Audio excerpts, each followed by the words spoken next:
Good morning everyone. నేను మీ YNR సార్ని.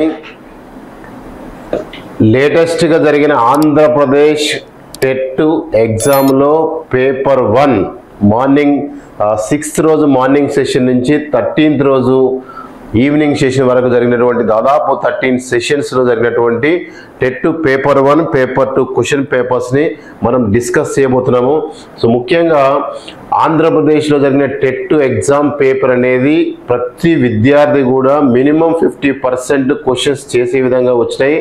But ఓవరాల్గా క్వశ్చన్ పేపర్ అనేది సో అబవ్ యావరేజే, మరీ ఈజీ కాదు, చాలా కఠినం కాదు. సో వాస్తవానికి అన్ని మీకు సులభంగా అనిపించినా దాదాపు ఒక 25-30% క్వశ్చన్స్ని అనలిటికల్గా చాలా ఈజీ వేలో చిన్న ట్విస్టులతోటి క్వశ్చన్స్ ఇవ్వడం జరిగింది. సో ముఖ్యంగా ఆంధ్రప్రదేశ్లో జరిగినటువంటి టెట్ ఎగ్జామ్స్ అనేవి తెలంగాణ స్టూడెంట్స్కి చాలా యూస్ఫుల్ అయ్యే విధంగా క్వశ్చన్ పేపర్స్ ఉన్నాయి. సో దాన్ని దృష్టి పెట్టుకొని ఈరోజు మనము ఆంధ్రప్రదేశ్లో జరిగినటువంటి దాదాపు అన్ని TET paper 1 paper 2 question papers అన్నిటిని కూడా మనం డిస్కస్ చేయబోతున్నాము. సో ముఖ్యంగా ఎస్పెషల్గా రీసెంట్గా తెలంగాణలో కూడా టెట్ నోటిఫికేషన్ వచ్చింది కాబట్టి సో ముఖ్యంగా తెలంగాణ పిల్లలకి అలానే ఆంధ్రప్రదేశ్ ముందు డిఎస్సి రాయబోయే స్టూడెంట్స్కి కూడా చాలా యూస్ఫుల్ అవుతున్నాయి. సో రైట్, దాంట్లో మనం ఫస్ట్ 6th రోజు సో ఎస్పెషల్గా TET July 2024 1A EMTM so 6th రోజు జరిగినటువంటి మార్నింగ్ సెషన్లో జరిగినటువంటి మ్యాథ్స్ పేపర్ని మనం డిస్కస్ చేయబోతున్నాము. రైట్, దాంట్లో కనుక ఫస్ట్ క్వశ్చన్ కనుక చూసినట్టయితే Anand bought a watch for 682 rupees. This amount includes 10% tax on the marked price. Then the marked price is in rupees. Anand ఒక వాచ్ని 682 రూపీస్కి కొన్నాడు. ఇందులో ప్రకటన వెలపై గల 10% పన్ను కలిసి ఉంది. అయితే ప్రకటన వెల ఎంత? సో ఈ క్వశ్చన్కి మనం చాలా సింపుల్గా జస్ట్ 30 సెకండ్స్లో ఆన్సర్ చేయొచ్చు. కాకపోతే ఇక్కడ కాన్సెప్ట్ అనేదంతా మీకు ఐడియా ఉండాలి. ముఖ్యంగా అసలు ప్రకటన వెల అంటే ఏంది, అమ్మిన వెల అంటే ఏంది, కొన్న వెల అంటే ఏంది, లాభం అంటే ఏంది, నష్టం ఏంది, లాభ శాతం నష్ట శాతం, ఈ కాన్సెప్ట్ మీద మీకు ఐడియా ఉంటే ఈ ప్రాబ్లం చాలా ఈజీ. సో ఇక్కడ ఆనంద్ అనే ఒక విద్యార్థి లేదా ఒక వ్యక్తి ఒక వాచ్ని ఎంత కొన్నాడు అంటే 682 రూపీస్కు కొన్నాడు. ఇందులో ప్రకటన వెలపై గల 10%, ఎప్పుడైనా మార్కెట్లో ప్రకటన వెలపైన ట్యాక్స్ అనేది అదనంగా విధిస్తారు. ఇక్కడ కూడా ప్రకటన వెలపై గల 10% పన్ను, సో 10% పన్ను అనేది కలిసి ఉంది, ఆల్రెడీ ఇంక్లూడెడ్. అయితే ప్రకటన వెల ఎంత? ఈ క్వశ్చన్కి మనం ఆన్సర్ చేసే ముందు ఒక్కసారి ఇక్కడ జాగ్రత్తగా మీరు చూడండి. Option A 600, option B 610, option C 620, option D 630. ప్రకటన వెల ఆల్రెడీ మనకు ట్యాక్స్ అనేది ప్రకటన వెల పైన ఇంక్లూడ్ అయి ఉంది. ఎప్పుడైనా ప్రకటన వెలని 100% అని అజ్యూమ్ చేసుకుంటే, అలానే కొన్న విలువను 100% అనుకుంటాము, అలానే ఇక్కడ ప్రకటన వెలని కూడా 100% అంటాము. ప్రకటన వెల is nothing but marked price. So marked ప్రైస్ని 100%గా కనుక మనం అనుకుంటే ఇక్కడ ఆల్రెడీ ఈ 682 రూపీస్లో ట్యాక్స్ ఇంక్లూడ్ అయి ఉంది. కాబట్టి 110% విలువ, ప్రకటన వెల 100%, ప్రకటన వెలకి 10% ఇంక్లూడ్ అయి ఉంది కాబట్టి 110% విలువ 680 రూపీస్ అయితే అసలు ప్రకటన వెల ఎంత? సో 100% ఎంత? సో ఈ క్వశ్చన్కి మన ఆన్సర్ ఎలా చేస్తామంటే ఏ మ్యాథమెటిక్స్ బ్యాక్గ్రౌండ్ లేకుండా ఈ క్వశ్చన్కి జస్ట్ కరెక్ట్గా నేను చెప్పేది కరెక్ట్ అబ్జర్వ్ చేస్తే మీరు ఆన్సర్ విత్ ఇన్ 30 సెకండ్స్లో ఆన్సర్ చేయొచ్చు. 110% విలువ 682 అయితే 100% విలువ ఎంత? ఈ శాతము కంటే ఈ శాతం తక్కువ ఉంది. తక్కువ ఉన్నప్పుడు మనకు తక్కువ వస్తుంది. సో తక్కువ వస్తుంది అన్నప్పుడు మన సూత్రం ఏంటంటే తక్కువ బై ఎక్కువ. మరి రెండిట్లో ఏది తక్కువ ఉంది, ఏది ఎక్కువ ఉంది? తక్కువ బై ఎక్కువ అంటే 100/110. సో 100/110 ఇంటూ ఇక్కడ 682 రూపీస్ సేమ్ రాసుకోండి. 100/110.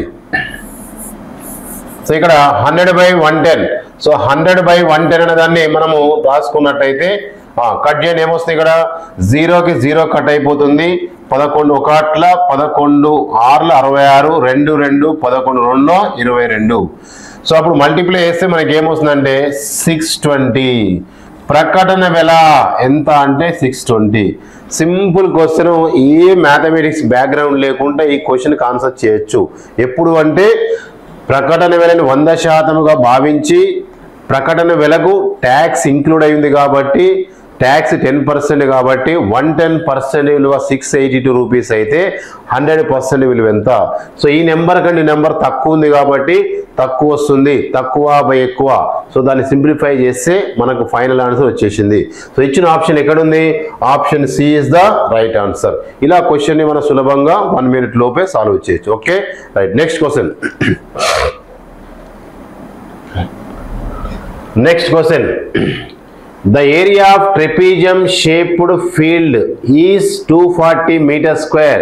The distance between two parallel sides is 15 meters and the length of one of the parallel side is 20 meters. Then the length of the other parallel side is in meters. Trapezium ఆకారములో ఉన్న ఒక పొలం వైశాల్యము 240 చదరపు మీటర్లు. రెండు సమాంతర భుజాల మధ్య దూరము 15 మీటర్స్ మరియు ఒక సమాంతర భుజం యొక్క పొడవు 20 మీటర్స్ అయినా రెండవ సమాంతర భుజము పొడవు ఎంత? క్వశ్చన్ కరెక్ట్గా మీరు అబ్జర్వ్ చేస్తే జస్ట్ 1 స్టెప్ ఆర్ 2 స్టెప్స్లో ఆన్సర్ వస్తుంది. ట్రెపీజియం ఆకారములో ఉన్న ఒక పొలం వైశాల్యము 240 చదరపు మీటర్లు. రెండు సమాంతర భుజాల మధ్య దూరము 15 మీటర్స్, సమాంతర భుజం యొక్క పొడవు 20 మీటర్స్ అయితే రెండవ సమాంతర భుజం పొడవు ఎంత? సో ఈ క్వశ్చన్కి మనం ఆన్సర్ ఎలా చేస్తున్నామో ఒక్కసారి చూడండి ఇక్కడ క్లియర్గా. అసలు first of all trapezium. So ట్రెపీజియానికి మరొక పేరు సమలంబ చతుర్భుజము. ట్రెపీజియం అంటే ఒక చిన్న భుజము ఒక పెద్ద భుజము తీసుకొని ఈ రెండింటిని ఇలా కలిపినప్పుడు ఏర్పడేదే ట్రెపీజియం. సమలంబ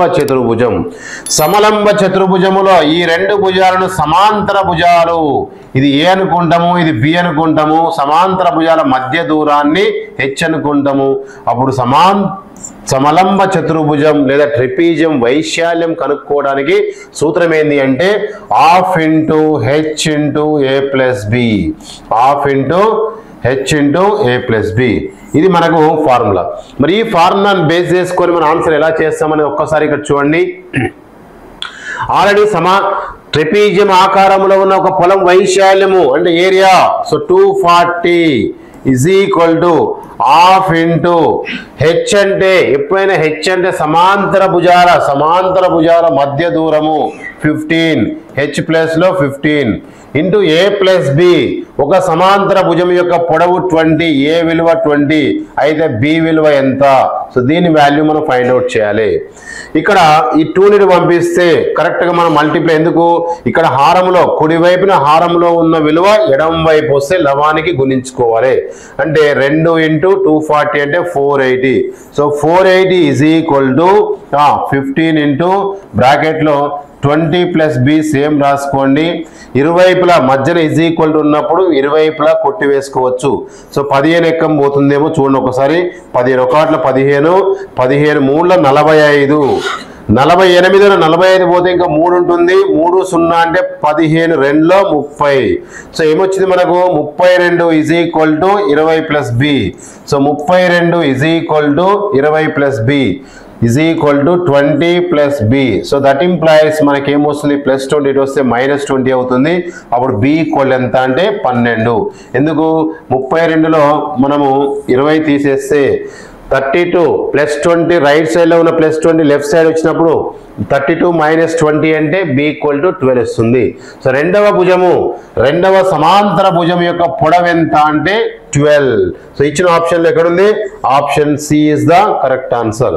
కొద్దిగా టైం పట్టిన ఎక్స్ప్లెనేషన్ అనే ఉద్దేశంతో ముఖ్యంగా నాన్ మ్యాథ్స్ స్టూడెంట్స్కి అర్థం కావాలనే కాన్సెప్ట్లో మనము ఒక 1 మినిట్ ఎక్కువైనా తీసుకొని క్లారిటీ ఇన్ఫర్మేషన్ ఇస్తున్నాను. లేదు సార్ మీరు 2 మినిట్స్ చేస్తున్నారు, మేము 1 మినిట్ ఎట్లా చేస్తాము అని అనుకుంటే నేను ఇది ఎగ్జామ్ రాయట్లేను, మీకు ఎక్స్ప్లెయిన్ చేస్తున్నాను. కాబట్టి సో టోటల్ క్లారిటీ ఉండాలి. నేను ఏదో డైరెక్ట్గా మనం సింపుల్ టగటగా ఒక 1 స్టెప్లో రాసేస్తే అది మళ్ళీ అందరికీ అర్థం కాకపోవచ్చు. కాకపోతే కరెక్ట్గా మ్యాథ్స్ వాళ్ళని దృష్టి పెట్టుకుంటే మనము ఈ ఫార్ములా స్టెప్ డైరెక్ట్ ఈ స్టెప్లో మనం ఆన్సర్ చేసుకోవచ్చు, ఒకటే స్టెప్లో ఆన్సర్ చేసుకోవచ్చు. Okay right. Next question. So ఇలా అంటే టోటల్గా మనకి ఎస్జిటి పేపర్ 1 సిలబస్ అండ్ టెట్లో పేపర్ 1 పేపర్ 2కి కామన్గా ఉన్న సిలబస్ వ్యాపార గణితము, number system, algebra, geometry and statistics ఇవి కామన్గా ఉన్నటువంటి సిలబస్. టోటల్గా మనకి 6 చాప్టర్స్ అనేవి కామన్గా ఉన్నాయి. ఈ 6 చాప్టర్కి సంబంధించిన క్వశ్చన్సే మనం ఈరోజు ప్రాక్టీస్ చేస్తున్నాం. Right. Next question. Next question number 3 చూడండి. If angle A, angle C are opposite angles in a parallelogram ABCD, then the statement that always true is సమాంతర చతుర్భుజము ABCDలో యాంగిల్ ఏ, యాంగిల్ సిలో ఎదురెదురు కోణాలైతే ఈ క్రింది ప్రవచనాల్లో ఎల్లప్పుడూ సత్యమైనది ఏది? సత్యమైనది ఏది? కరెక్ట్గా మీరు అబ్జర్వ్ చేయండి. సమాంతర చతుర్భుజం అంటే ప్యారలలోగ్రామ్. మరి సమాంతర చతుర్భుజం ఎలా ఉంటుంది? దీర్ఘ చతురస్రం ఆకారంలోనే ఇలా డ్రా చేసుకొని కొద్దిగా ఆరోగా ఇలా మనం ఎడ్జెస్ని కొంచెం ఇలా క్రాస్ చేసినట్టయితే వచ్చేదే ప్యారలలోగ్రామ్. సో దీన్ని ఇవి 2 సమాంతర భుజాలు, ఇది మాత్రము ఎత్తు అవుతుంది, దీన్ని బి అంటాము, దీన్ని హెచ్ అంటాము. మరి ఇక్కడ క్వశ్చన్ ఏరియాకు ఫార్ములా ఎంత అంటే జనరల్గా ఏరియాకి ఫార్ములా బి ఇంటూ హెచ్. మరి ఎప్పుడైనా సమాంతర చతుర్భుజంలో ఆసన్న కోణాల మొత్తము అంటే ఫర్ ఎగ్జాంపుల్ దీన్ని ఏ అనుకుందాము, దీన్ని బి అనుకుందాము, దీన్ని సి అనుకుందాము, ఇది డి అనుకుంటే ఆసన్న కోణాల మొత్తము అంటే angle A plus angle B is equal ఎంత అంటే 180. అలానే angle B plus angle C equal ఎంత అంటే 180. అలానే angle C plus angle D is equal ఎంత అంటే 180. అలానే angle D plus angle A is equal ఎంత అంటే 180. సో ఎప్పుడైనా సమాంతర చతుర్భుజములో ఆసన్న కోణాల మొత్తము 180 డిగ్రీలకు సమానము. సమాంతర చతుర్భుజములో 4 కోణాల మొత్తము 360 డిగ్రీస్. అలానే సమాంతర చతుర్భుజములో ఎదురెదురు కోణాలు సమానంగా ఉంటాయి. ఈ కోణం విలువ ఎంత ఉంటుందో ఈ కోణం అంతే ఉంటుంది. ఫర్ ఎగ్జాంపుల్ ఇది 120 ఉంటే ఇది కూడా 120. జనరల్గా మన కాన్సెప్ట్ ఏంటి అంటే ఆసన్న కోణాలు 180 ఉండాలి. ఇది 120 అంటే ఇది 60 ఉన్నట్టు, లేదా ఇది 60 ఉంటే ఇది 120 ఉన్నట్టు. బట్ మనకు అడిగేది ఏంది? ఎదురెదురు భుజాలు. క్లియర్ క్వశ్చన్లో ఎదురెదురు కోణాలు అయితే క్రింది ప్రవచనాల్లో ఎల్లప్పుడూ సత్యమైనది ఏది అంటే ఎదురెదురు కోణాలు సమానము. మరి సమానం అంటే అర్థమైంది, ఇది 90 ఉంటే అది 90, ఇది 40 ఉంటే అది 40. జనరల్గా చెప్తున్నాను. సో ఇలా 2 ఎదురెదురు కోణాలు సమానం కాబట్టి ఆ 2 సమాన కోణాల తేడా 0కు సమానం అవుతుంది. కాబట్టి option A angle A minus angle C is equal 90 వస్తుందంటే రాంగ్. అలానే angle A plus angle C equal ఎదురెదురు కోణాలు సమానం అన్నా ఇక్కడ కూడితే 180 వస్తుంది కాబట్టి ఇది wrong. Angle A plus angle C equal 360 wrong. Angle A minus angle C is equal to 0 degree. ఎందుకు? ఎదురెదురు కోణాలు సమానం అన్నప్పుడు ఆ రెండింటి కోణాలు మైనస్ చేస్తే వచ్చే వాల్యూ ఎంత అంటే 0 డిగ్రీ. సో క్వశ్చన్లో మనకు అడిగింది ఎదురెదురు కోణాల విలువ ఎంత అనలేదు, ఎదురెదురు కోణాల యొక్క తేడా ఎంత అనే కాన్సెప్ట్లో క్వశ్చన్ అడిగిండు. కాబట్టి so answer is option 4 is the right answer. Next 9x square y square of 3z minus 24 divided by 27xy of z minus 8. So విలువ కనుక్కోవాలి. ఒక్కసారి ఇక్కడ మీరు కొద్దిగా క్లారిటీగా రాస్తాం చూడండి. 9x square y square of 3z minus 24 divided by 27xy of z minus 8. ఇది క్వశ్చన్. సో ఈ క్వశ్చన్కి మన సింప్లిఫికేషన్లో ఏమొస్తుందో చూద్దాం. కామన్గా మీరు అబ్జర్వ్ చేస్తే ఇక్కడ first 9x square 9x square y square ని సేమ్ రాసుకోండి. ఇన్సైడ్ ఒకసారి అబ్జర్వ్ చేయండి 3z minus 24. So 3z minus 24లో మన 3 టేబుల్ టేక్అవుట్ 3 టేబుల్ కామన్ తీసుకోవచ్చు. సో దీంట్లో మనం కనుక 3 టేబుల్ కనుక కామన్ తీసినట్టయితే మనకి ఏమొస్తుంది z మైనస్ 8 వస్తుంది. 3z minus 3 8z 24 by so ఇందులో 27 xy సేమ్ రాశాను, బ్రాకెట్ లో ఉన్న z మైనస్ 8 కూడా సేమ్ రాశాను. ఇప్పుడు ఒక్కసారి మీరు కరెక్ట్ గా అబ్జర్వ్ చేస్తే అక్కడ క్యాన్సిలేషన్స్ అనేవి పాసిబుల్ అవుతుందో లేదా ఒక్కసారి అబ్జర్వ్ చేయండి. సో కరెక్ట్ గా అబ్జర్వ్ చేస్తే క్యాన్సిలేషన్స్ అనేది మనకు పాసిబుల్ అవుతుంది. మరి ఇక్కడ ఈ z మైనస్ 8 కు z మైనస్ 8 కట్ అయిపోతుంది. అగైన్ రిమైనింగ్ లో మనకి ఇక్కడ 3 టేబుల్లో లేదా 9 టేబుల్ అయితే 9 1 జా 9 3 జా కట్ అయిపోయింది. అగైన్ 3 1 జా 3 1 జా కట్ అయిపోయింది. అగైన్ x 1 జా x స్క్వేర్ లో ఒక x కట్ అయిపోతే ఇంకొక x అనేది ఉంటుంది. అలానే y లో ఇంకొక y స్క్వేర్ లో y కట్ అయిపోతే ఇంకొక y ఉంటుంది. సో ఓవరాల్ గా మనకు అన్ని కట్ అయిపోయి ఏం మిగిలింది అంటే xy. సో మన ఆన్సర్ ఎంత అంటే xy. సో ఎప్పుడైనా ఆల్జిబ్రిక్ ఇది కారణాంక విభజన అనే కాన్సెప్ట్ లో మనకు క్వశ్చన్ ఇవ్వడం జరిగింది కాబట్టి ఇది బీజగణితంలో కారణాంక విభజన అనే టాపిక్ సంబంధించినటువంటి క్వశ్చన్. సో ఇలా ఇచ్చిన ఆప్షన్ లో xy ఎక్కడ ఉంది? Option 4 is the right answer. ఇలా జస్ట్ మీరు 1 మినిట్ లోపు వచ్చేటట్టుగా ప్రాక్టీస్ చేయాలి. నెక్స్ట్ క్వశ్చన్,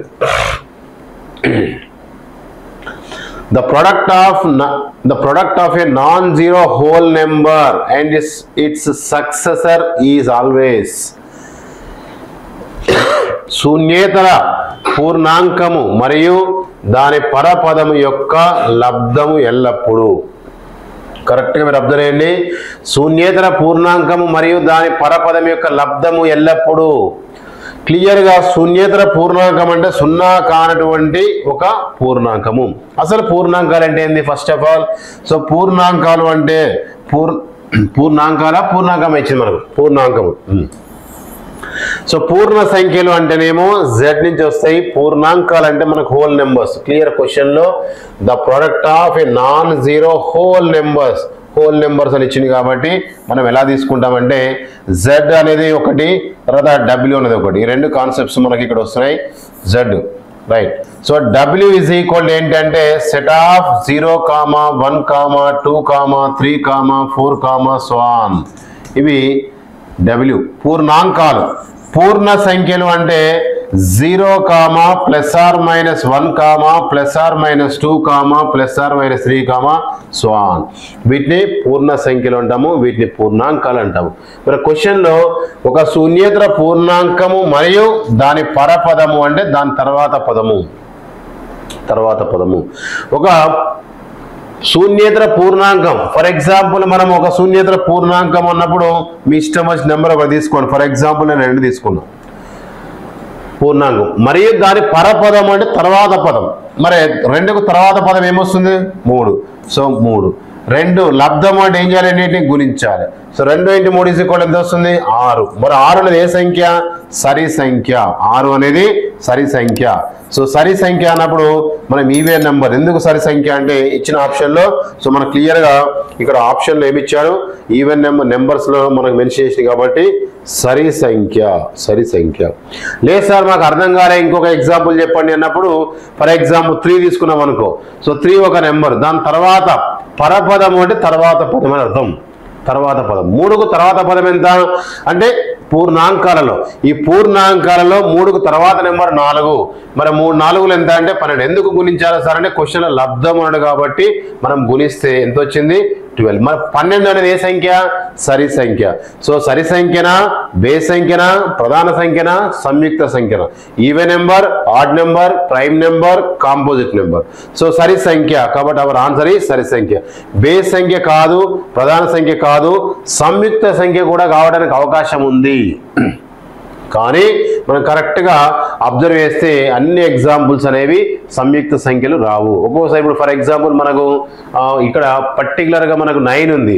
సో 9 అనేది మనకు కరెక్ట్ చెప్పాలంటే 9 పాసిబుల్ అవుతుందో లేదో చూసుకోండి. ఒకసారి మనం మల్టిప్లై చూడండి 9 వస్తుంది ఎక్కడన్నా. అలా 9 అంటే వస్తే కూడా అది కూడా 9 అనేది ఏమవుతుంది అంటే సంయుక్త సంఖ్య అవుతుంది, బేస్ సంఖ్య అవుతుంది. కాబట్టి 9 కూడా రాదు. సో 100% మనకు సరి సంఖ్య వస్తుంది. So answer is even number. Option A is the right answer. Next question, when a die is thrown, the probability of getting a number which is a multiple of both 2 and 3 is. ఒక పాచికను దొర్లించినప్పుడు వచ్చిన సంఖ్య 2 మరియు 3ల రెండింటి గుణిజము కావడానికి సంభావ్యత ఎంత?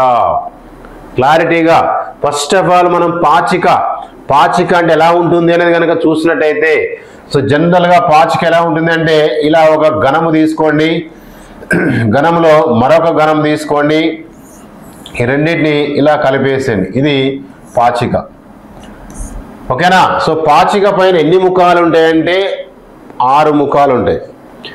ఎన్ని మూలలు ఉంటాయి? మామూలుగా పాచికకు ఎన్ని మూలలు ఉంటాయి అనేది కరెక్ట్గా మనం అబ్జర్వ్ చేస్తే పాచికకి ముఖాలు అంటాం, తలలు, ముఖాలు ఈజ్ ఈక్వల్ టు 6. బిందువులు అంటే మూలలు ఈజ్ ఈక్వల్ 8. అలానే కర్ణాలు డయాగోనల్స్ అన్నప్పుడు మనకు 4. అలానే ఎడ్జ్లు అంచులు అంటాం. సో అంచులు అన్నప్పుడు మనకి ఎన్ని వస్తాయంటే 12 వస్తాయి. కరెక్ట్గా మీరు అబ్జర్వ్ చేయండి, అంచులు అంటే 12 వస్తాయి. ముఖాలు అంటే ఫేసెస్ మాత్రం 6 వస్తాయి. మనకి ఇక్కడ ఫేసెస్ అనేది ఇంపార్టెంట్, రైట్? ఇక్కడ కరెక్ట్గా మనం కనుక దీంట్లో అబ్జర్వ్ చేస్తే క్లియర్గా మనకు డయాగ్రామ్లో మీకు కనిపిస్తున్నటువంటి సిచ్యువేషన్ ప్రకారము ఒక పాచికను దొర్లించినప్పుడు వచ్చిన సంఖ్య 2, 3ల రెండింటి గుణిజ మల్టిపుల్ కావడానికి సంభావ్యత. అసలు ఫస్ట్ ఆఫ్ ఆల్ సంభావ్యత అంటే ఏంది? ఏదైనా ఒక సంఘటన జరగవచ్చు అని ఊహించి చెప్పడాన్ని ఏమంటారు? ఏదైనా ఒక సంఘటన జరగవచ్చు అని ఊహించి చెప్పడాన్ని సంభావ్యత అంటారు. ఇప్పుడు పైన ఫ్యాన్ ఉంది, ఆ ఫ్యాను ఊడి పడొచ్చేమో అనేది 50% పడవచ్చు, పడకపోవచ్చు. 90% పడదనే మనం అక్కడ ఫిట్ చేసాము.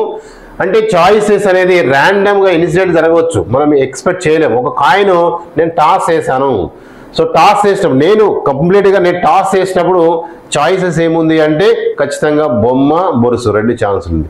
అలానే పాచికని టాస్ చేశాను, పాచిక పైన 6 ముఖాలు ఉంటాయి కాబట్టి పాచికని ఇలా టాస్ చేసినప్పుడు 2, 3ల యొక్క గుణిజం వచ్చే సంభావ్యత. అసలు పాచిక మీద ఎన్ని నెంబర్లు ఉన్నాయి అంటే వాస్తవానికి సంభావ్యతకు సూత్రం ఏంది అంటే probability of E is equal to M/N. So probability of equal M/N. ఈ ఫార్ములా ప్రకారము M/N. M అంటే లఘు ఘటనల సంఖ్య, N అంటే మొత్తము ఘటనల సంఖ్య.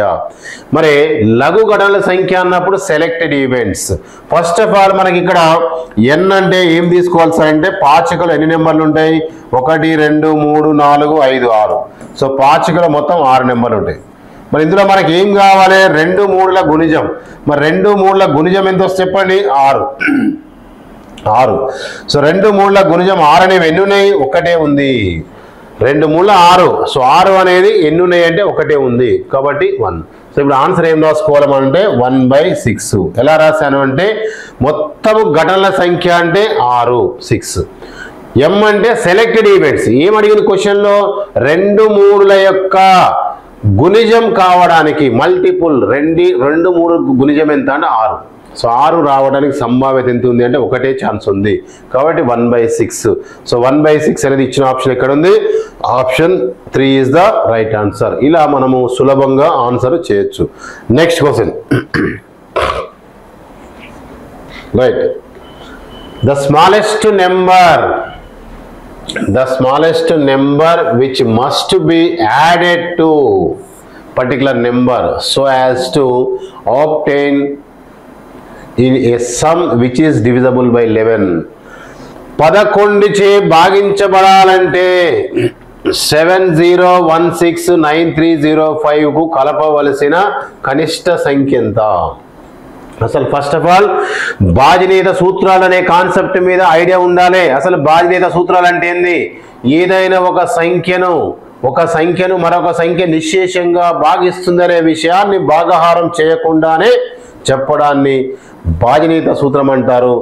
బాజినేత సూత్రాలు మనకు ఎస్పెషల్గా 5th క్లాస్ 6th క్లాస్ స్టాండర్డ్లో ఉన్నటువంటి కాన్సెప్ట్స్ 2 నుంచి 11 వరకు బాజినేత సూత్రాలు నేర్చుకుంటే ప్రతి ఎగ్జామ్లో గ్యారంటీగా టెట్ పేపర్ 1 పేపర్ 2 డిఎస్సి ఎస్జిటినా స్కూల్ అసిస్టెంట్ గ్యారంటీగా ఒక క్వశ్చన్ వస్తుంది. మరి ఈ క్వశ్చన్ ఇక్కడ అడిగిన క్వశ్చన్ ఏంటి అంటే 11 చే భాగించబడాలంటే అసలు ఫస్ట్ 11 యొక్క భాజనీయత సూత్రం ఏముంది అనేది కనుక చూసినట్టయితే క్లియర్గా 11 యొక్క భాజనీయత సూత్రం ఏముంటుంది అంటే ఇవ్వబడిన దత్తాంశములోని సరి స్థానాల మొత్తము బేసి స్థానాల మొత్తముల తేడా 0 కానీ 11 కానీ 11 గుణిజాలు కానీ వస్తే అటువంటి సంఖ్యను ఆ ఇవ్వబడిన సంఖ్య నిశ్శేషంగా అంటే 11 చే నిశ్శేషంగా భాగించబడుతుంది అని మనం చెప్తాము.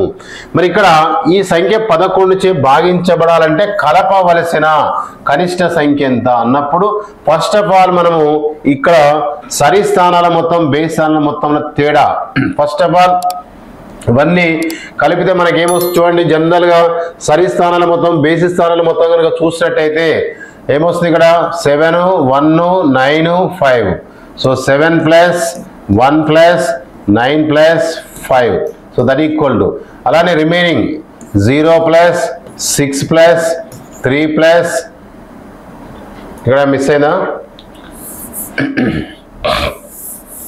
క్లియర్గా ఒక్కసారి ఇక్కడ చూడండి. ఇందులో మనకు వచ్చేటటువంటిది 7 1 9 0 వస్తుంది ఇక్కడ రైట్. సో నెక్స్ట్ ఇప్పుడు కరెక్ట్గా 7 plus 1 plus 9 plus 0 is equal ఎంత వస్తుంది చెప్పండి 17. Next remaining numbers 0 6 3 5 0 plus 6 plus 3 plus 5 so add చేస్తే ఏమొస్తుంది 6 ప్లస్ 3 9 9 ప్లస్ 5 అంటే 14. ఇప్పుడు క్లియర్గా ఈ రెండింటి యొక్క డిఫరెన్స్ 0 రావాలి అంటే ఇక్కడ మనం ఎంత యాడ్ చేయాలి చెప్పండి 3 యాడ్ చేయాలి. అంటే ఖచ్చితంగా ఇవ్వబడిన సంఖ్య 11 చే నిశ్శేషంగా భాగించబడాలంటే ఆ సరి స్థానాల మొత్తము బేసి స్థానాల మొత్తముల తేడా 0 కానీ 11 కానీ 11 గుణిజాలు కానీ రావాలి. మరి ఇప్పుడు నేను ఏం చేశాను బేసి స్థానాల మొత్తం కనుక్కున్న సరి స్థానాల మొత్తం స్థానాలు అంటే మనం ఎక్కడి నుంచి రైట్ నుంచి కౌంట్ చేసుకుంటా 1వ స్థానం 3వ స్థానం 5వ స్థానం అట్లా తీసుకోవాలి. బేసి స్థానాల మొత్తము బేసి సంఖ్యలు కాదు సరి సంఖ్యలు కాదు స్థానాలు. సో బేసి స్థానాల మొత్తము సరి స్థానాల మొత్తముల తేడా మరి క్లియర్గా రెండు కలిపి తేడా డిఫరెన్స్ అనేది 0 రావాలంటే ఇక్కడ 14కి మనం ఎంత యాడ్ చేయాలి సో +3 14కి +3 యాడ్ చేస్తే అప్పుడు మనకు ఆ డిఫరెన్స్ అనేది 0 వస్తుంది. ఖచ్చితంగా ఇవ్వబడిన సంఖ్య 11 చే నిశ్శేషంగా భాగించబడుతుంది. కాబట్టి ఇచ్చిన ఆప్షన్లో so option 3 is the right answer కనిష్ట సంఖ్య. Right next question. The difference in the measures of a pair of complementary angles is 24. Then the angles are ఒక జత పూరక కోణాల కొలతలలో వ్యత్యాసము 24 అయిన ఆ కోణాలు ఒక జత పూరక కోణాల కొలతలలో వ్యత్యాసము 24 అయిన ఆ కోణాలు క్లియర్గా ఉంది. ఒక జత పూరక కోణాలు మరి వాస్తవానికి పూరక కోణాలు అంటే డెఫినేషన్ ఏంది ఏవేని రెండు కోణాల మొత్తము 90 డిగ్రీలకు సమానమైతే ఒక త్రిభుజములోని రెండు కోణాల మొత్తము 90 డిగ్రీలకు సమానమైతే అటువంటి కోణాలను పూరక కోణాలు అంటాము. ఒక త్రిభుజములోని రెండు కోణాల మొత్తము 180 డిగ్రీలకు సమానమైతే అటువంటి కోణాలను సంపూరక కోణాలు అంటాము. సో క్లియర్గా చెప్పాలంటే రెండు కోణాల మొత్తము 90 డిగ్రీస్కి ఈక్వల్ కావాలి. మరి ఇక్కడ క్లియర్గా ఒక జత పూరక కోణాలు కొలతలలో వ్యత్యాసము జనరల్గా ఫర్ ఎగ్జాంపుల్ పూరక కోణాలు మనం x, y అనుకున్నట్టయితే సో పూరక కోణాల మొత్తం ఎంత అంటే x + y = 90. మరియు ఇక్కడ క్వశ్చన్లో ఇది డెఫినేషన్ ప్రకారం పూరక కోణాలు అంటే డెఫినేషన్ ఏంటంటే sum of two angles is 90 degrees then the angles are called complementary angles అంటాము. మరి అలానే వ్యత్యాసం అని కాబట్టి x - y = ఎంత అంటే 24. సో ఈ రెండింటిని మనం సాల్వ్ చేస్తే మనకు ఆన్సర్ ఏమొస్తుంది అంటే y కట్ అయిపోతే x + xy x + x 2x అవుతుంది. సో 90 ఇక్కడ చెప్పండి ఇక్కడ మనం ఎడిషన్ చేస్తున్నాం కాబట్టి రెండింటి ఎడిషన్ చేస్తే ఎంత వస్తుంది 114. సో కట్ చేస్తే x = ఎంత వస్తుంది అంటే మనకు నియర్లీ ఎంత 60 అంటే 57 57 ఎస్ 57 57 degrees, ఒక యాంగిల్ 57. సో సెకండ్ వన్ ఏమొస్తుంది అంటే 90లో నుంచి సెకండ్ వన్ 57 మైనస్ చేస్తే మనకి ఎంత 33 వస్తుంది. సో అదర్, సో ఒక యాంగిల్ ఎక్స్ అనేది 57, సెకండ్ వన్ అనేది 33. సో 33 ఇచ్చిన ఆప్షన్లో 57 33 33 57 option 3 is the correct answer. ఇలా ఫస్ట్ ఆఫ్ ఆల్ మీరు పూరక కోణాలంటే రెండు కోణాల మొత్తం 90 degrees, ఇగో ఆ కాన్సెప్ట్ తీసుకోవాలి. నెక్స్ట్ పూరక కోణాల కొలతల్లో వ్యత్యాసం అంటే తేడా x minus y is equal 24. ఈ రెండు ఈక్వేషన్ సాల్వ్ చేస్తే మనకు ఆన్సర్ వస్తుంది. ఇంకా క్లారిటీగా చెప్పాలంటే తేడా మీరు ఆప్షన్స్ ద్వారా కూడా వెళ్ళొచ్చు, ఆప్షన్స్ ద్వారా వెళ్తే కూడా మీకు ఈజీగా ఆన్సర్ వస్తుంది. ఒక జత పూరక కోణాల కొలతల వ్యత్యాసం ఎంత 24. మరి కరెక్ట్గా చూస్తే ఇక్కడ కూడా 24 వస్తుంది, ఇక్కడ కూడా 24 వస్తుంది, ఇక్కడ కూడా 24, ఇక్కడ అన్నిట్లో 24 వస్తుంది. కాబట్టి ఒక్కొక్కసారి అలా వెళ్ళి మనం ఆన్సర్స్ చేసే అవకాశం ఉంది. కాబట్టి క్లియర్గా ఎగ్జామినర్ ఏం చేశాడు, ఖచ్చితంగా ఆ వ్యత్యాసం అనేది 24 ఉండేటట్టుగా ఫ్రేమ్ చేశారు. కాబట్టి ఖచ్చితంగా మనం ఇలా సాల్వ్ చేయాల్సిందే. Okay right, next question.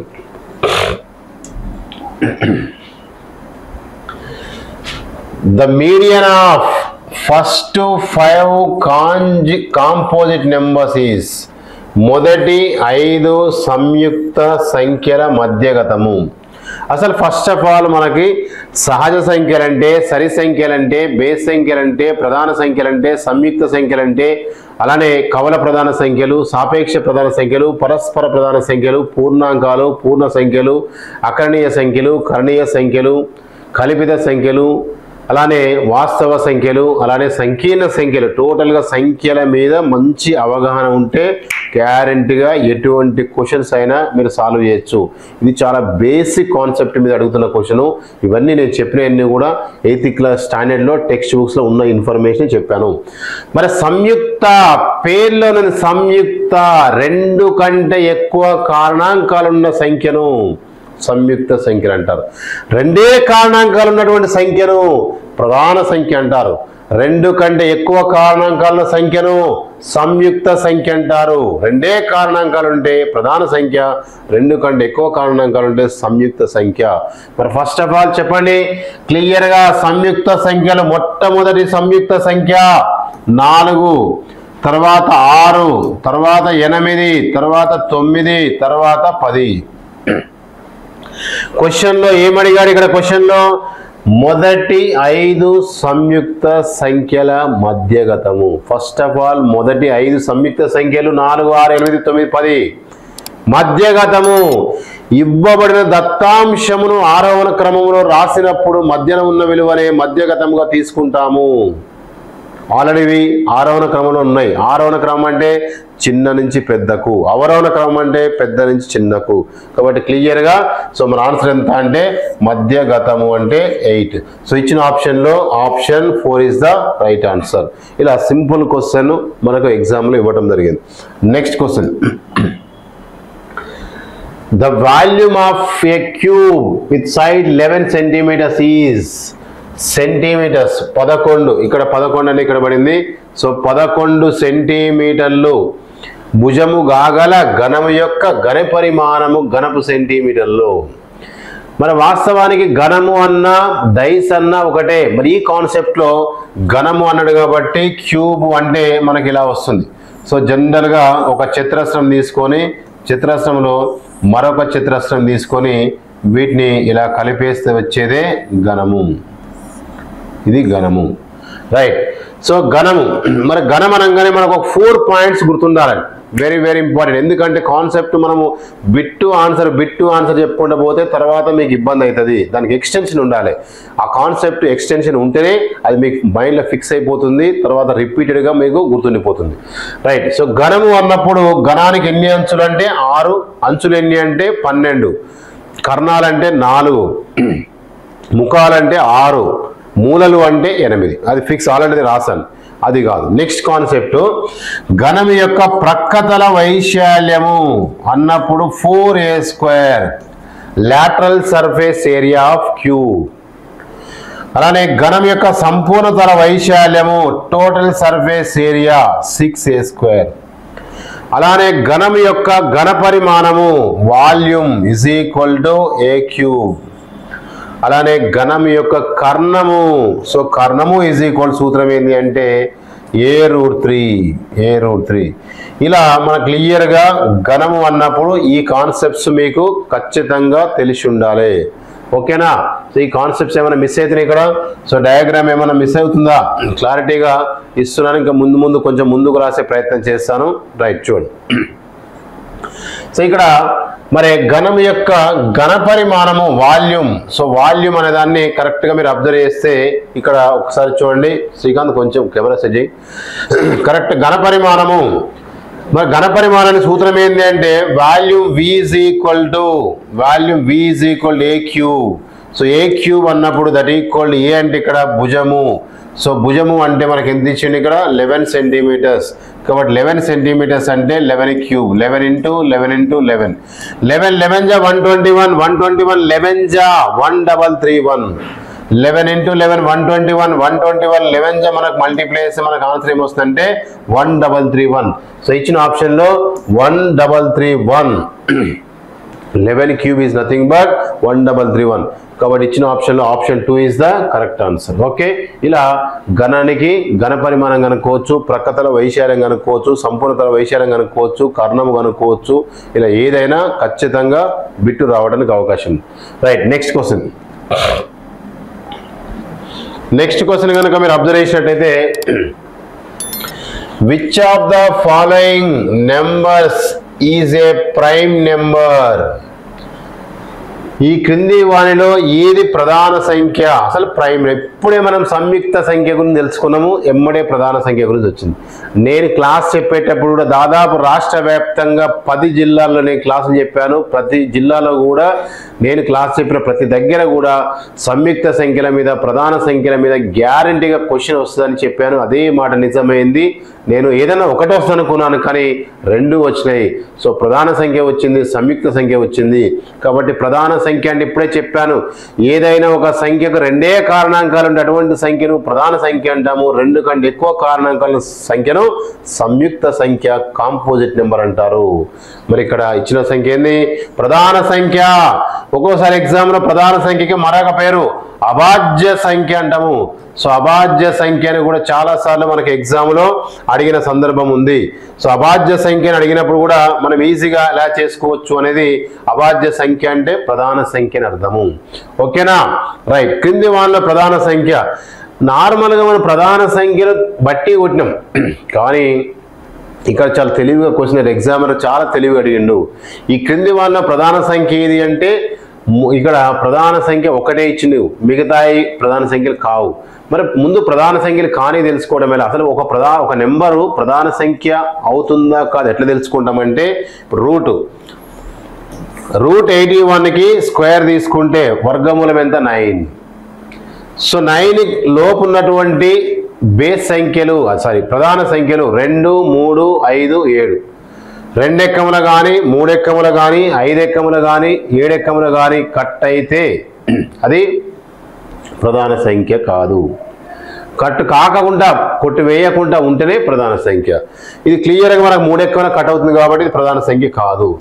అలానే 87 కూడా. సో 87 అనేది కనుక మనం చూసినట్టయితే 8 3 ఎక్క, ఇది కూడా 9 ఎక్కమల 3 ఎక్కమల పోతుంది. 2 6 3 9 27. ఇది కూడా మనకు 3 ఎక్కల కట్ అవుతుంది కాబట్టి ఇది కూడా ప్రధాన సంఖ్య కాదు. అలానే 91 అనేది కనుక √91 రూట్లో 91కు దగ్గరగా ఉన్నటువంటి వర్గమూలం ఎంత అంటే 81 9. 9 లోపు ఉన్న ప్రధాన సంఖ్యలు 2, 3, 5, 7. 2 ఎక్కల కొట్టుపోద్దా, 3 ఎక్కల కొట్టుపోద్దా, 5 ఎక్కల కొట్టుపోద్దా, 7 ఎక్కల కొట్టుపోద్దా చూస్తే క్లియర్ 7 ఎక్కల పోతుంది. 7 1 7, 2 7 3 21. సో 7 ఎక్కల కొట్టుపోతుంది. సో ఇది కాబట్టి ఇది కూడా ప్రధాన సంఖ్య కాదు. సో అసలు ఏ ఎక్కముల కొట్టుపోయినటువంటి నెంబర్ ఏంది అంటే 97. మరి అలా ఎన్ని అంకెలు తీసుకోవాలి సార్ అంటే క్లియర్గా మీరు అబ్జర్వ్ చేస్తే ఎన్ని అంకెలు తీసుకోవాలనే కనుక ఇక్కడ చూసినప్పుడు క్లియర్గా మనకు ఆ సంఖ్య యొక్క వర్గము తీసుకోవాలి.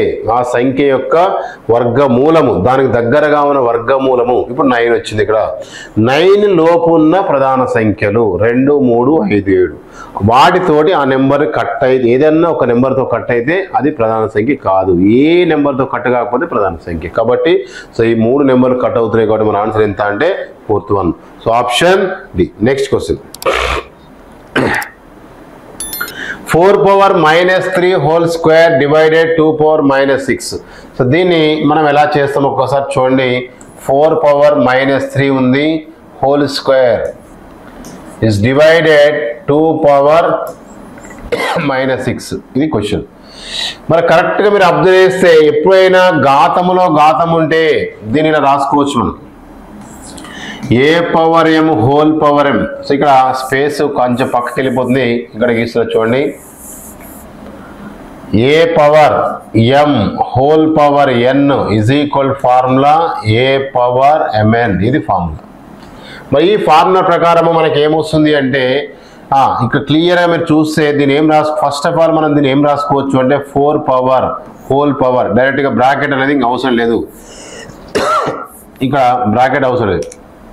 4 పవర్ -3 2 -6 డివైడెడ్ని మనం అలానే పెట్టుకొని నెక్స్ట్ స్టెప్లో దాన్ని సింప్లిఫై చేద్దాం. 2 పవర్ -6. 4ని ఏం రాసుకోవచ్చు అంటే మళ్ళీ 4ని మనం 2 స్క్వేర్ రాసుకోవచ్చు. 2 స్క్వేర్ హోల్ పవర్ ఎంత అంటే -6 divided by 2 power -6 that equal to space లేకనే కిందికి ఇక్కడ రాసిన చూడండి 2 పవర్ -12 2 పవర్ -12. ఎందుకు same formula A power M whole power M formula A power MN ఆ రెండింటి మల్టిప్లై చేసుకోవాలి కాబట్టి 2 × -6 అంటే -12. So 2 power -12 divided by 2 power -6 divide symbol అన్నా ఇలా రాసా ఒకటి డివైడ్ బై 2 పవర్ -6. మరి ఇక్కడ ఒక్కసారి అబ్జర్వ్ చేయండి. భూములు సమానంగా ఉండి మధ్యన డివిజన్ ఉన్నప్పుడు భూముల 2 భూముల బదులు ఒకటే భూమి రాసుకొని ఘాతాలు తీసివేయాలి. సో తీసివేయాలి. అప్పుడు ఏమొస్తుంది అంటే 2 పవర్ -12 ఈ -6 అనే దాన్ని మనం ఏం రాసుకోవాలంటే జనరల్గా మనం మైనస్ చేయాలి. కానీ ఆల్రెడీ అక్కడ మైనస్ ఉంది కాబట్టి ప్లస్ అయిపోతుంది. అది మీరు అర్థం చేసుకోండి. సో 2 పవర్ ఎంత సార్ ఆన్సర్ ఎంత వస్తుంది సార్ అంటే క్లియర్గా మీరు అబ్జర్వ్ చేస్తే 2 పవర్ -6. సో -6 మన ఆన్సర్ ఎంత 2 పవర్ -6. మీకు ఒకవేళ నాన్ మ్యాథ్స్ వాళ్ళకి ఏమైనా కష్టం అనిపిస్తే కరెక్ట్గా మీరు అర్థం చేసుకోండి. మీరు క్లియర్గా ఆడ ఉన్నటువంటి దాంట్లో డైరెక్ట్గా షార్ట్ కట్గా మీరు రాసుకోవాలనుకున్నప్పుడు ఇలా కూడా రాయొచ్చు. 4ని 2 స్క్వేర్ రాస్తాము. 2 స్క్వేర్ అంటే అప్పుడు 2 పవర్ 2 స్క్వేర్ -3 ఉంది కదా 2 పవర్ -6 హోల్ పవర్ 2 ఉంది రైట్. సో డివైడెడ్ తర్వాత ఏముంది డివైడెడ్ 2 పవర్ -6 2 పవర్ -6 ఈజీగా మీరు ఆన్సర్ పెట్టేయచ్చు అండి. క్లియర్గా 4ని 2 స్క్వేర్ రాసుకుంటా ఆ స్క్వేర్ ఆల్రెడీ -3 ఉంది కాబట్టి ఏమవుతుంది 2 3 -6 హోల్ పవర్ 2 అలానే రాశాను. ఇక్కడ 2 పవర్ -6 ఇక్కడ 2 పవర్ -6 ఇక్కడనేమో 2 పవర్ -6 2 ఉన్నాయి. ఇక్కడేమో 2 పవర్ -6 ఒకటే ఉంది కాబట్టి 2 పవర్ -6కు ఈ స్క్వేర్లో ఒకటి కట్ అయిపోతే ఇంకొకటి మిగులుతుంది. సో 2 పవర్ -6 ఇలా మన డైరెక్ట్ షార్ట్ కట్లో మన ఆన్సర్ చేసేయచ్చు. ఇది కరెక్ట్గా మీరు అర్థం చేసుకుంటే షార్ట్ కట్ ఇలా చేసుకోవచ్చు. 2 పవర్ -6 ఎలా వచ్చింది 4ని 2 స్క్వేర్ రాస్తాము. ఆ స్క్వేర్ ఆల్రెడీ ఇక్కడ -3 ఉంది కాబట్టి 2 power -6 whole square divided 2 power -6. మరి కింద 2 పవర్ -6 పైన 2 పవర్ -6 రెండు సేమ్ ఉన్నాయి. కాకపోతే ఇక్కడ స్క్వేర్ ఉంది ఇక్కడ స్క్వేర్ లేదు అంటే స్క్వేర్ అంటే 2 ఉన్నట్టు. సో 2 పవర్ -6 2 పవర్ -6 కట్ అయిపోతే ఇంకొక 2 పవర్ -6 ఉంటుంది కాబట్టి సో మన ఆన్సర్ ఎంత అంటే 2 పవర్ -6. ఇలా ఈజీ మెథడ్లో కూడా మీరు చేసుకోవచ్చు. ఓకేనా నెక్స్ట్ క్వశ్చన్. సో ఇచ్చిన ఆప్షన్ ఎక్కడ ఉంది మన ఆన్సరు మరి 2 పవర్ -6 లేదు కదా సార్ అంటే చిన్న ట్విస్ట్ ఇచ్చింది. 2 పవర్ -6ని మనం ఏమని రాసుకోవాలంటే హారంలోకి రాసుకోవాలి 2 పవర్ 6. సో ఎప్పుడైనా ఏ పవర్ -m ఫార్ములా జనరల్గా ఏ పవర్ -m ఫార్ములా ఏముంటుంది అంటే 1/a పవర్ m అనేది ఫార్ములా. సో ఈ ఫార్ములా ప్రకారం మనం రాసుకోవచ్చు 2 పవర్ 6. మరి 2ని 6 సార్లు గుణిస్తే సో 2ని మనం 6 సార్లు గుణిస్తే ఎంత వస్తుంది అంటే 2 2 4 4 8 8 16 16 32 32 64 వస్తుంది కాబట్టి 1/64. సో ఇచ్చిన ఆన్సర్లో ఎక్కడ ఉంది అంటే దీన్ని ఇలా మనం 1/2 పవర్ 6 రాస్తాము. ఈ వాల్యూ వచ్చేసి మనకు 1/64 వస్తుంది కాబట్టి ఇచ్చిన ఆప్షన్లో 1/64 అనేది కరెక్ట్ ఆన్సర్. ఇలా మీరు షార్ట్ అవుట్ చేసుకోవచ్చు. కొద్దిగా మీకు అర్థం కావాలని కొంచెం ఎక్కువ స్టెప్స్ రాశాను బట్ కరెక్ట్గా అర్థం చేసుకుంటే ఇదే మనకు solution. Next question. If 23% of 40 is x then 40% of 23 is 40లో 23% x అయితే 23లో 40% ఎంత? 40లో 23% x అయితే 23లో 40% ఎంత?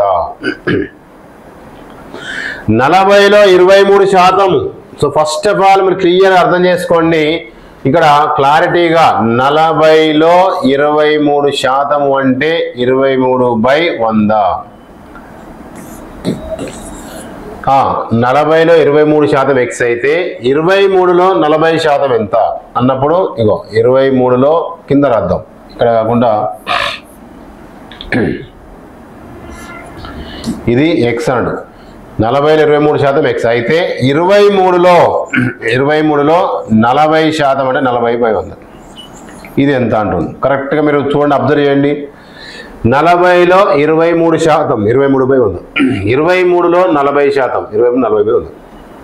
అది x. మరి ఇది ఎంత? రెండు సేమ్ ఉన్నాయి కదా. 40 × 23/100 అన్న 23 × 40/100 అని ఒకటే మీనింగ్. రెండు సేమ్ ఉన్నాయి, యాజ్ ఇస్ ఉన్నాయి. కాబట్టి ఇది కూడా x అవుతుంది. ఇక్కడ ఇచ్చిన ఆప్షన్ ఎక్కడ ఉంది? Option 1 is the right answer. So correct answer మీరు చూస్తే correct answer option A is the right answer. So next question. There are 40 students in a class. Number of girls are 10 more than the number of boys. Then the ratio of the number of girls to number of boys is. ఒక తరగతిలో 40 మంది విద్యార్థులు colour. బాలికల సంఖ్య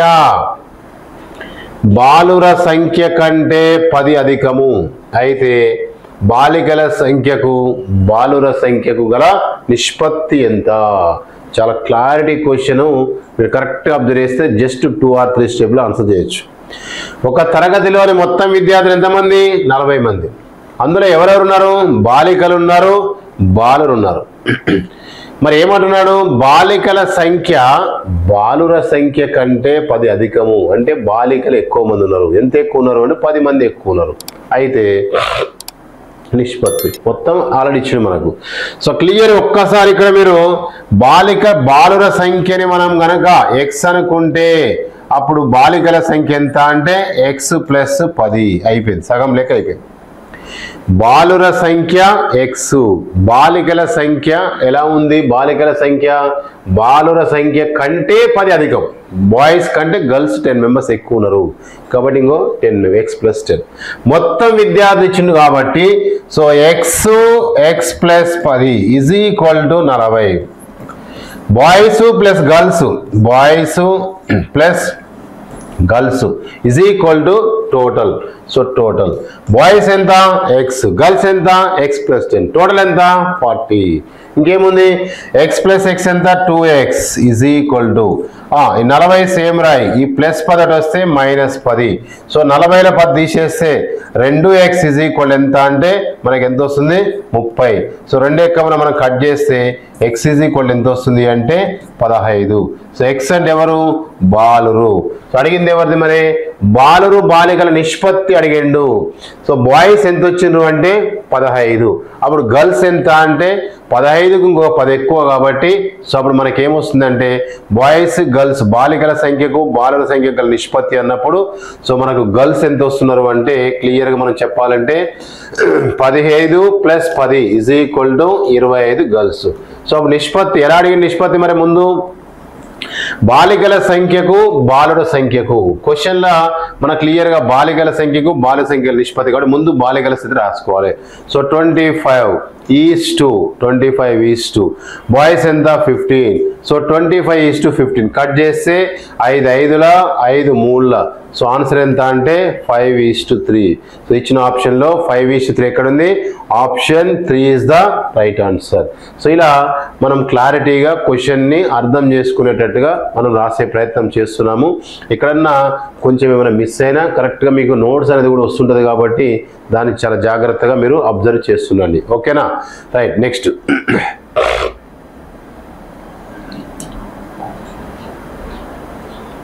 A toy was bought for 72 rupees and sold at 80 rupees. Then profit percentage.